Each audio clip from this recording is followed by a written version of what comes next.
We're joined today by John Trainer from ONSIDE Sponsorship. We've been pulling together a research project, the ONSIDE COVID-19 Sports Impact Monitor, looking at how we feel about where we're at in this cycle of coronavirus and how it's impacted upon the sport and sponsorship industries. Hello, John. Before we get into the meat of it, let's just take a step back and have a look at where sponsorship was in Ireland between sport and business at the start of this year. And then we'll move into some of the really interesting detail, which is a part of this. Yeah, hi Rob. And firstly, thanks for the opportunity to collaborate with you on this initiative. Certainly something we've been keen to do for a while. So this feels like the right time for us to actually do this work together. So yeah, I suppose if we went back probably to January and ONSIDE doing an industry survey every year, just to take a view on where sponsorship shaping up for the year ahead. And at the beginning of 2020. The sponsorship industry and which is a large part of it being the sports section, was beginning to get a bit cautious, and in terms of the amount of businesses who are planning to increase their spend on sponsorship this year, it was kind of slowing down ever so slightly, but there was still a kind of a collective view that there was growth still to come this year, and that ultimately manifested itself in an expected growth of 8% in sponsorship this year.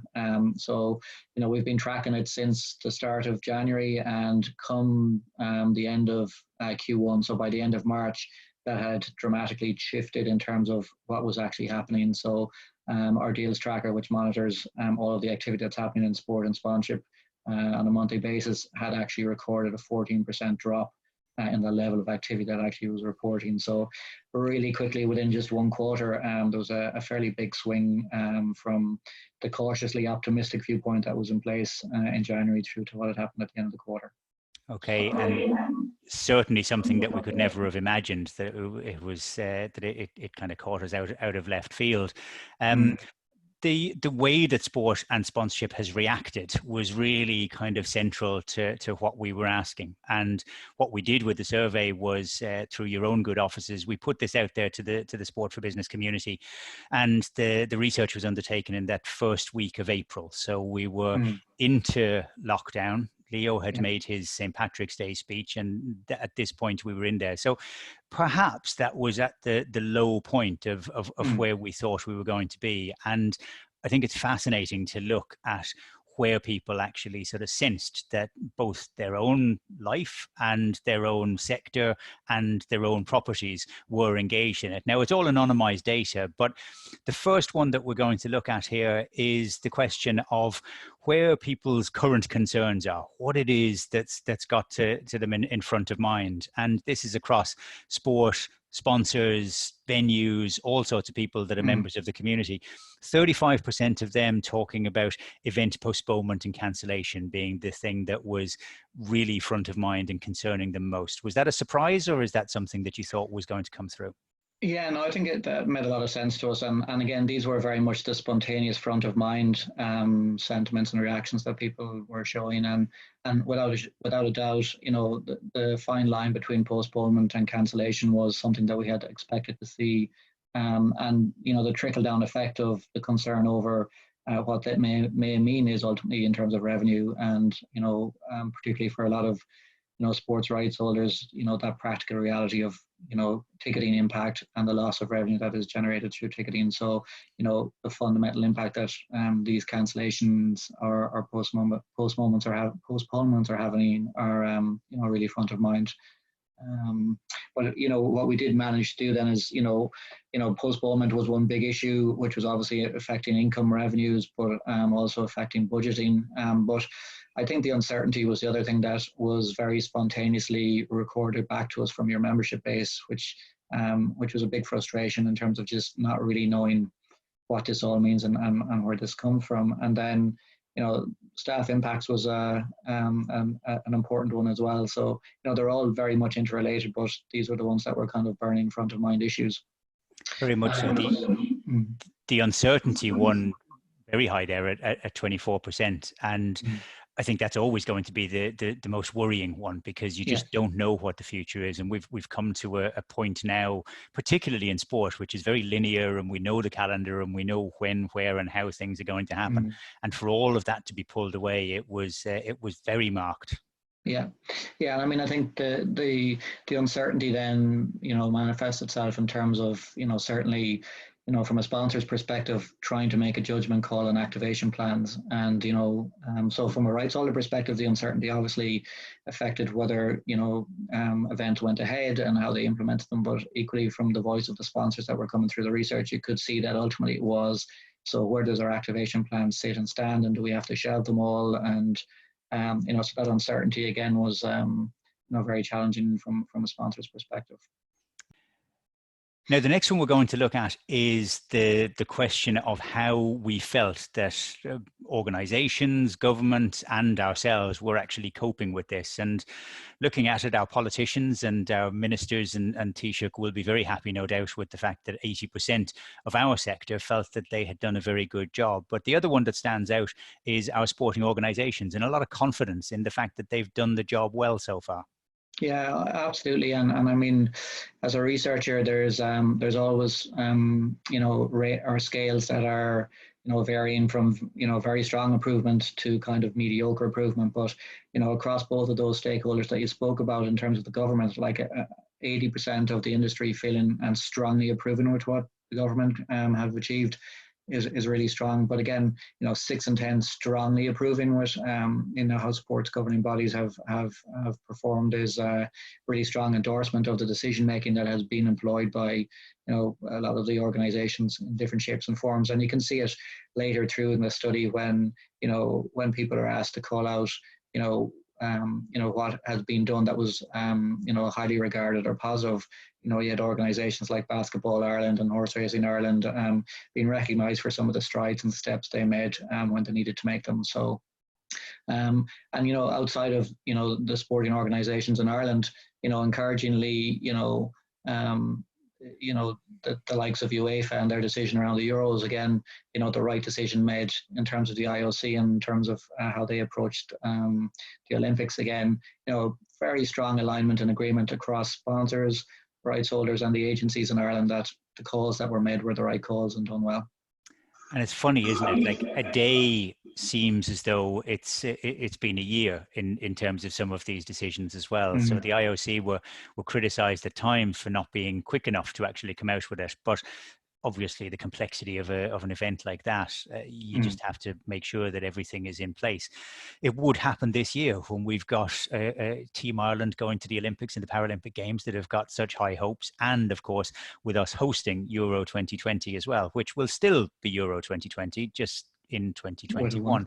But at least the confidence is there that things are being done well. And these are big multinational organizations for whom crisis management and adaptation to change is clearly very important for them.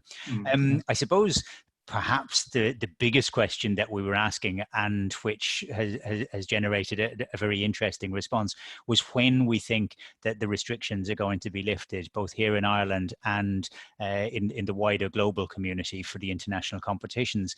So if we look at that now, we'll see on screen the fact that we think Ireland is going to come back faster than the international side of it, but it's going to be a while yet. Yeah, I mean, I think the feeling at this point in the process is that, pretty much half the industry feel that July or August feels like the window in which we can anticipate a return of both sports and entertainment events. There's probably another 30% who think it'll probably be September or somewhere into Q4. So the anticipation is that it will be at some point in this year. But there's a reasonable degree of expectation that we should be back in some form of running come July or August, as opposed to the global expectation where the industry here feels that that's going to take a little bit longer, and that's a natural point of view given that the degree and the speed at which each country is going to come back in general from where this is at is going to be phased and staged as well. So this probably reflects a degree of, I suppose, comfort and confidence that how we're shaping up in the Irish market is in a good place compared to maybe some other markets. Yeah, so long as we keep it that way and staying at home and everything else, it will be a cause of concern though that 1 in 5, 19% feel that there might not be a return to international competition at any stage over the course of this year. Which obviously Stephen Kenny for one would be looking at that, but the Heineken Champions Cup, the Guinness Pro 14, a lot of the big international tournaments in which Ireland has got a big part to play.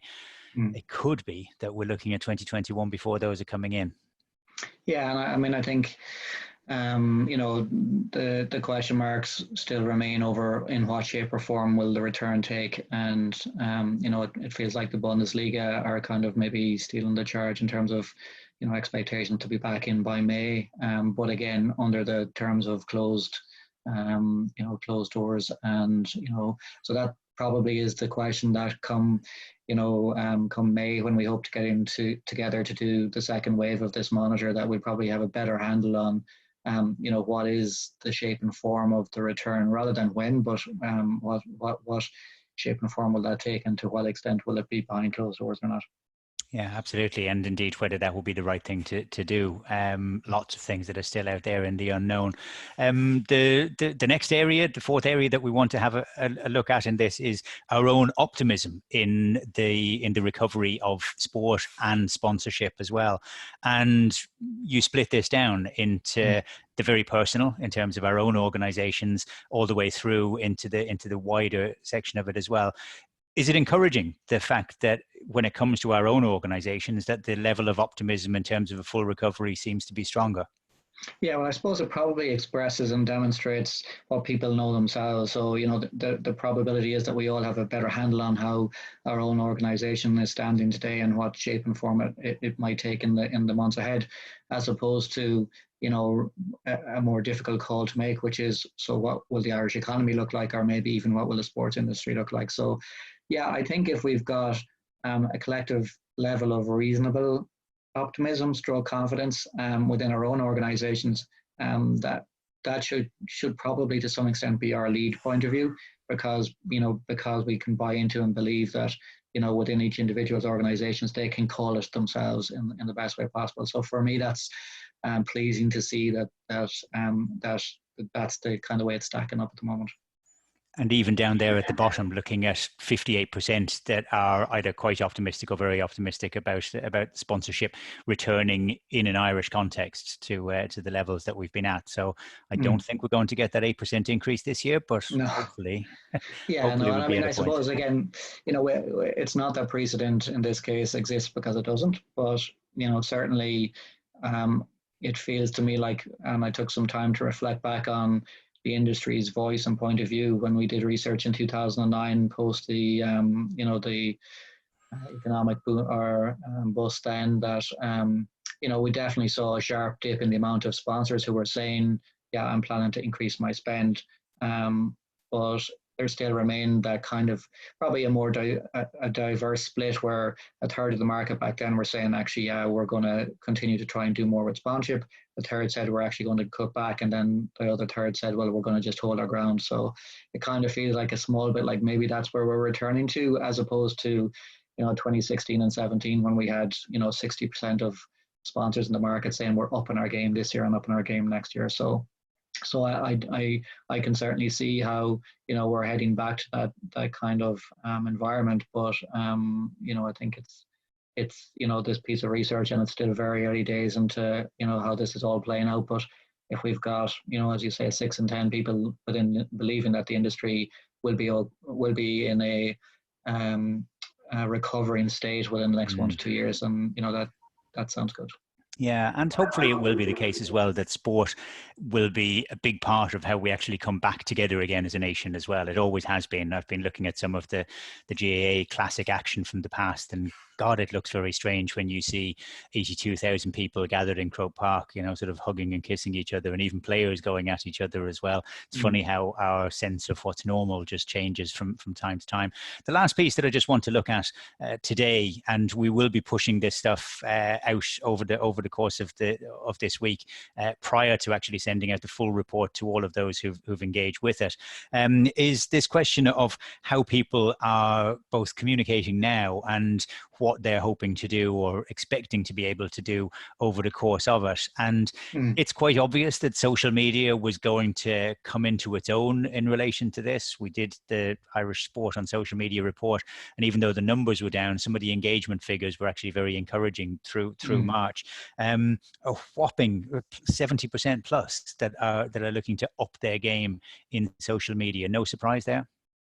Yeah, no, I think it makes a lot of sense. And again, yeah, I mean, in conversation with a rights holder yesterday, they were positively lifted and encouraged by your research with Analytico around their, the social media results, and we're taking a lot of strength from that. And it was definitely something that they felt was a positive piece of a dark story to be able to tell and talk to people about. So I think no surprise that social media is going to be an important channel.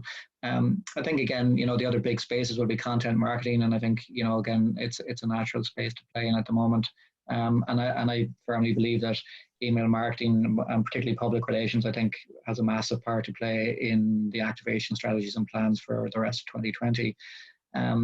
Probably on the other side of the spectrum, the challenge will be for industry stakeholders that are involved in the experiential marketing side of things. The expectation that would drop by 33% is pretty sharp, and certainly in terms of hospitality, we got a hard number, which is that 52% are anticipating reducing the level of spend in that space.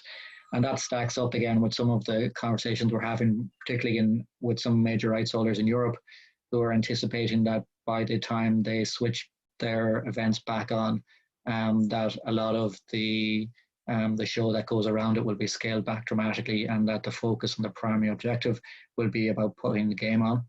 And then everything that wraps around that really is getting, pretty limited attention or limited scale for the rest of the year.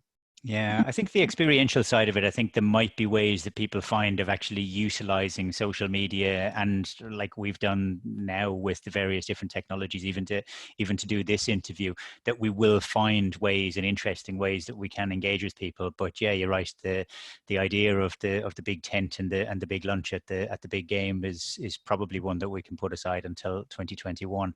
It's been a real pleasure to talk to you, John, and again, wonderful to have the opportunity to actually reach out to the sport for business community through ONSIDE. It's a really good report, and I'm delighted that we're going to be able to make that available to our members that participated in it.